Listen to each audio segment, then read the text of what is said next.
I don't know yet. There we go. All right, so we are back at Yankee Brook, and we are going to do just a, Terry's going to show us some prospecting.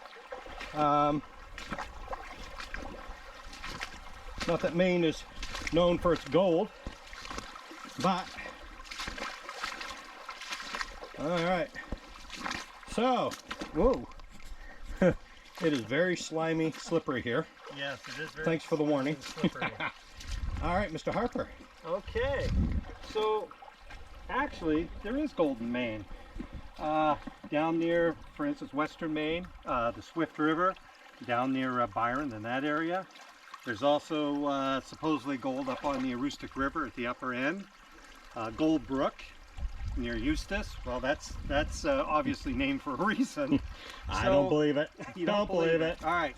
So what we're going to do... Fake news. Yeah.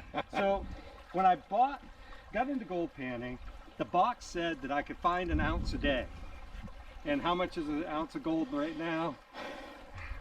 What, 1,200? 1,200, yeah. Right. So I figured, hey, 1,200 bucks in a day, that's a good deal. So far I found nothing. But the important thing is, it's an excuse to be outside. That's right. And well, look at this place. This is a gorgeous place. It is. And as you've seen from some of the drone footage, this is God's country right here. Exactly. Look at that. Beautiful. All right. A lot of times I'll come out, we'll find a place, I'll pan for gold. My family will, my daughter will swim. My wife will look for rocks and stuff that she wants. It's a good family time. So what I'm going to do is give just a very brief demonstration. This isn't really an optimal spot. What you're really looking for is places where the current slows down. Because remember, gold's heavy. So wherever the current slows down, the gold is going to settle out from everything else.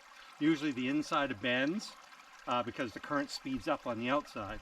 And usually the like gravel bars, ledge outcroppings. I'm trying this little eddy right here.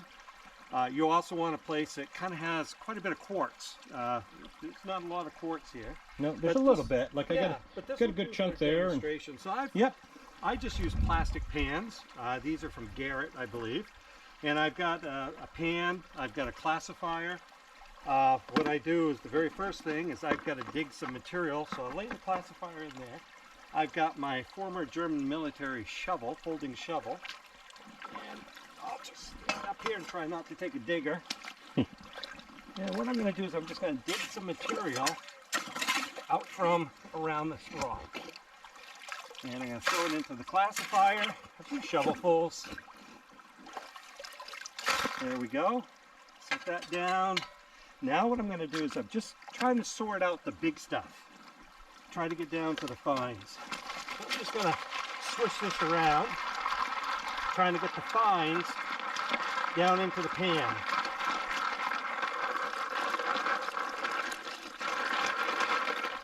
And the one thing you always want to do is look at this, the big rocks and stuff, because you never know, there might be a giant lump of gold in there. There's nothing. We're going to dump that. We set the classifier aside, and now I've got kind of a combination of stuff in here. Now remember, the whole thing is gold is heavy, so it's going to go to the bottom. And what we're trying to do is work that material to the bottom.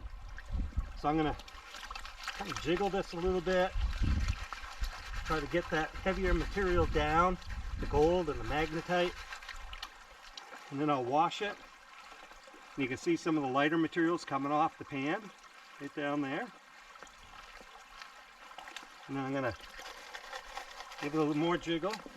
You don't want a whole lot in your pan.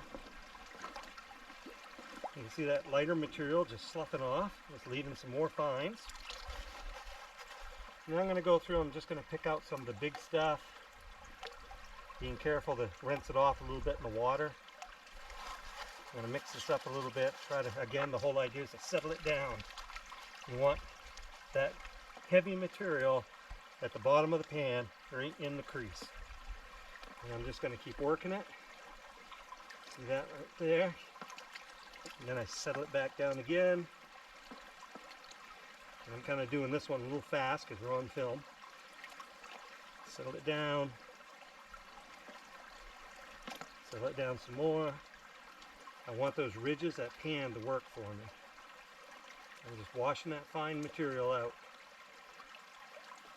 I'm going to settle it down, and I'm going to get rid of these rocks right here. And again, I just kind of rinse them off in the water, because I don't want to throw out a lump of gold with them. I'm just going to keep washing it. What I'm trying to do is get that heavy material all sorted out. And I'm sure other people are going to look at this and say, that's not how you do it. But you know, everybody finds a technique. And this works for me. And I like this pan with the ridges. Again, just settle it down. And we just keep working it. Even those big rocks, you can see those leaving. Settle it down again, and we get this rock out of there. Rinse it off. And again, I'm trying to use the corner of that pan. That's what I'm after. I just keep working it, working it, working it. And it always helps if you have a chair or something to sit in, but I'm not so fortunate for that today. Get that out of there. It's a patient process. Back in the old days, if you were doing this for a living, you had to have a lot of patience. And I'm just going to keep washing. When I get down there, I'm just going to gently scoop like this. You can still see material going over. I'm going to try to settle it right down in that corner. Now, if I swirl it a little bit, you can see the black magnetite. That's the heavy material. And if there's gold, it'd be right in with that. Yeah. Something shiny in there. Yeah, there's a Probably could quartz. be some. Well, there could be some gold flake, like flour. Mm-hmm. Yeah, it shines a little bit. Yeah, it does. It does. We get that rock out of there. We'll settle it down again. Yep. And sometimes if you swirl it like this, you can get it separated out. And you can see the black magnetite right there. Okay. So, yeah, no big nuggets. We're not rich today. Nope, but that's all right. But the thing is, again, it gives you an excuse for being outside. There we go. Well, thank you. And maybe one of these days we'll be rich.